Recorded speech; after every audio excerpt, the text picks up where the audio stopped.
Como desativar as atualizações automáticas de aplicativos no RealMe 70.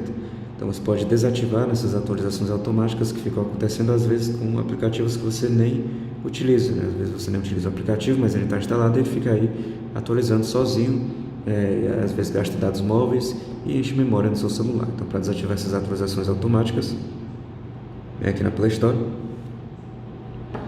clica aqui na foto da sua conta, vai até a opção Configurações, Preferências de rede e vai aqui em Atualizar apps automaticamente. E pronto, aqui tem todas essas 4 opções.